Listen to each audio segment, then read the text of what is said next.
வணக்கம். இன்றைய முக்கிய செய்திகள். சென்னையில் 33 கோடி ரூபாய் செலவில் 11 முதல்வர் படைப்பகம், நவீன நூலகங்களை முதலமைச்சர் மு.க.ஸ்டாலின் அவர்கள் திறந்து வைத்தார்.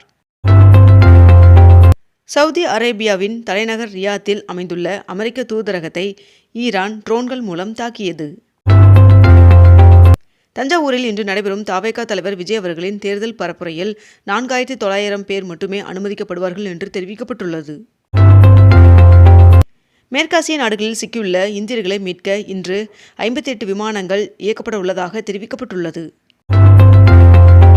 22 கேரட் ஆபண தங்கத்தின் விலை சவரனுக்கு ஒரே நாளில் 2120 ரூபாய் அதிகரித்து ஒரு சவரன் 1,21,600 ரூபாயாகவும் 1 கிராம் 15,200 ரூபாய்க்கும் விற்பனை செய்யப்பட்டு வருகிறது.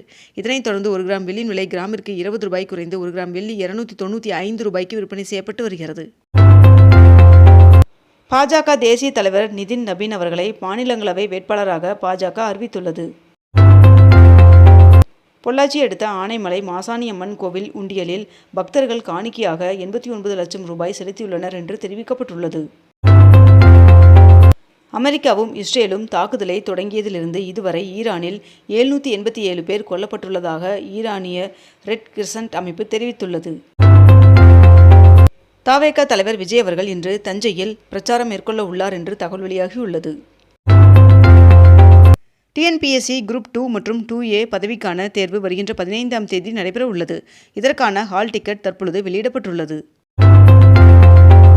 அதிமுக பொதுச் செயலாளர் எடப்பாடி பழனிசாமி அவர்களின் தலைமையில் இன்று மாவட்ட செயலாளர்கள் ஆலோசனைக் கூட்டம் நடைபெற உள்ளதாக தெரிவிக்கப்பட்டுள்ளது.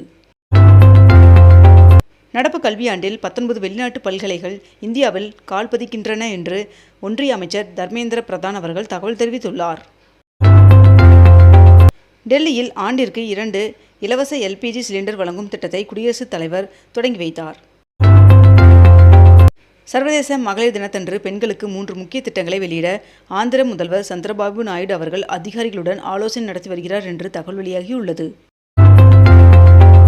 வளைகுடா நாடுகளில் பணிபுரிந்து வரும் 1 கோடி இந்தியர்களை மீட்கும் பணி தொடங்கப்பட்டுள்ளதாக தெரிவிக்கப்பட்டுள்ளது. ஈரான் இஸ்ரேல் இடையிலான போரின் போது துபாயில் சிக்கி தவித்த இந்திய பேட்மிண்டன் வீராங்கனை PV சிந்து அவர்கள் பாதுகாப்பாக இந்தியா வந்தடைந்தார். ஈரான் இஸ்ரேல் போர் காரணமாக சர்வதேச விமான கட்டணங்கள் உயர்ந்துள்ளதாக தெரிவிக்கப்பட்டுள்ளது. ஐயா வைகுண்டர் அவதார தினத்தை முன்னிட்டு இன்று கன்னியாகுமரி, தூத்துக்குடி, திருநெல்வேலி மற்றும் தென்காசி ஆகிய 4 மாவட்டங்களுக்கு உள்ளூர் விடுமுறை அறிவிக்கப்பட்டுள்ளது. அஞ்சலக சிறு சேமிப்பு திட்டங்கள் மூலம் சேலம் மாவட்டத்தில் கடந்த 5 ஆண்டுகளில் மட்டும் 11,598 கோடி ரூபாய் வசூல் செய்து சாதனை படைத்துள்ளதாக அம்மாவட்ட ஆட்சியர் தெரிவித்துள்ளார். சென்னை மாநகர் போக்குவரத்து கழகத்திற்கு 170 கோடியில் 100 புதிய மின்சார பேருந்துகளின் இயக்கத்தை துணை முதல்வர் உதயநிதி ஸ்டாலின் அவர்கள் தொடங்கி வைத்தார். கோவையில் இன்று அருள்மிகு கோணியம்மன் சுவாமி திருக்கோவிலில் தேர் திருவிழா இன்று நடைபெற உள்ளது. ஏவுகணை தாக்குதலுக்கு இடையே ஈரானில் நிலநடுக்கம் ஏற்பட்டுள்ளது. இது ரிக்டர் அளவுகோலில் 4.3 பதிவாகியுள்ளது. தமிழ்நாட்டில் முதியோர், கைம்பெண்கள், திருநங்கை மாற்றுத்திறனாளிகளுக்கு சிறப்பு நிதியாக 2000 ரூபாய் இந்த மாதம் வர வைக்கப்பட்டுள்ளதாக முதலமைச்சர் மு.க.ஸ்டாலின் அவர்கள் அறிவித்துள்ளார். இதன் மூலம் அவர்களுக்கு 3200 ரூபாய் வரவு வைக்கப்பட்டுள்ளது. நடப்பு நிதியாண்டான 2025-26ஆம் ஆண்டிற்கான ஊழியர் வருங்கால வைப்பு நிதிக்கான PF வட்டி விகிதம் 8.25% நிர்ணயம் செய்யப்பட்டுள்ளது. புழக்கத்தில் இருந்த 98.44% 2000 ரூபாய் நோட்டுகள் பெறப்பட்டதாக ரிசர்வ் வங்கி தெரிவித்துள்ளது. சென்னையில் மெட்ரோ ரயில்களில் கடந்த பிப்ரவரியில் 96 லட்சம் பேர் பயணித்திருப்பதாக தகவல் தெரிவிக்கப்பட்டுள்ளது. திருப்பதி ஏழுமலையான் சுவாமி கோவிலில் உண்டியல் காணிக்கையாக 4,49 லட்சம் ரூபாய் கிடைக்கப்பட்டுள்ளதாக தேவஸ்தானம் தெரிவித்துள்ளது. அமெரிக்காவுடன் எந்தவிதமான சமரச பேச்சுவார்த்தையிலும் ஈடுபட போவதில்லை என்று ஈரான் திட்டவட்டமாக தெரிவித்துள்ளது.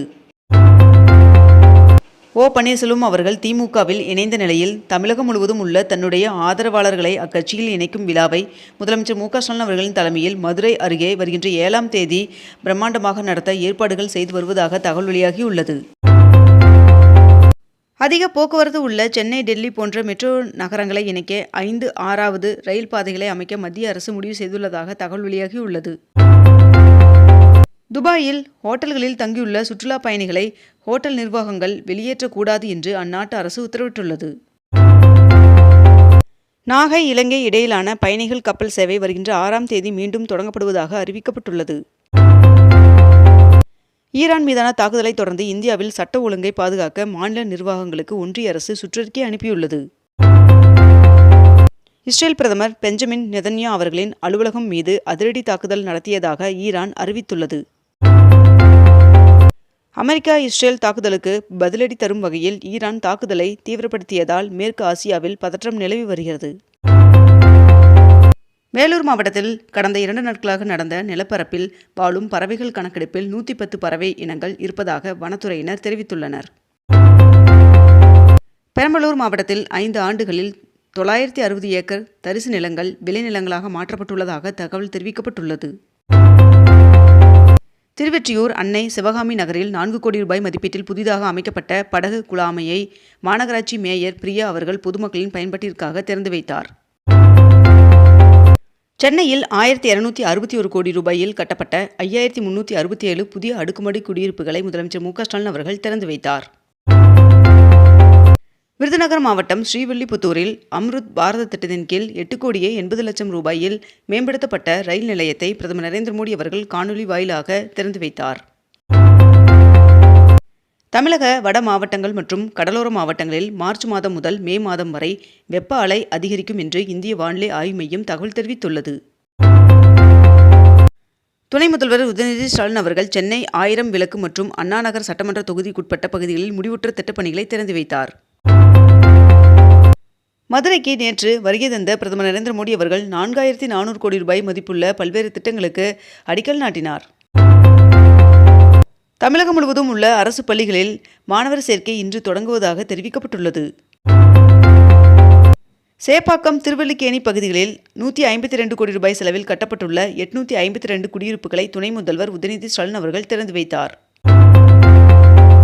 செங்கல்பட்டு மாவட்டத்தில் பிரசித்தி பெற்ற திருநீர்மலை ரங்கநாத பெருமாள் சுவாமி கோவிலின் குளம் ஏப்ரல் மாதத்திற்குள் சீர் செய்யப்படும் என்று இந்து சமய அறநிலையத்துறை சென்னை உயர்நீதிமன்றத்தில் தெரிவித்துள்ளது. வலிமையான திறன் வாய்ந்த இளைஞர்கள் நாட்டின் வளர்ச்சிக்கான அடித்தளம் என்று பிரதமர் நரேந்திர மோடி அவர்கள் தெரிவித்துள்ளார். மதுரைக்கு வருகை தந்த பிரதமர் நரேந்திர மோடி அவர்கள் திருப்பரங்குன்றம் கோவிலில் சுவாமி தரிசனம் செய்தார். துபாய் அபுதாபி மீது தொடர் ஏவுகணை தாக்குதலை நடத்துவதை பார்த்து கொண்டு அமீரகம் இனியும் சும்மா இருக்காது என்று ஈரானுக்கு UAE அரசு எச்சரிக்கை விடுத்துள்ளது. இத்துடன் இன்றைய தலைப்புச் செய்திகள் நிறைவடைகின்றன. மேலும் இதுபோன்ற அண்மை தகவல்களை உடனுக்குடன் தெரிந்து கொள்ள அக்னிபூ சேனலை சப்ஸ்கிரைப் செய்து கொண்டு தொடர்ந்து இணைந்திருங்கள். நன்றி, வணக்கம்.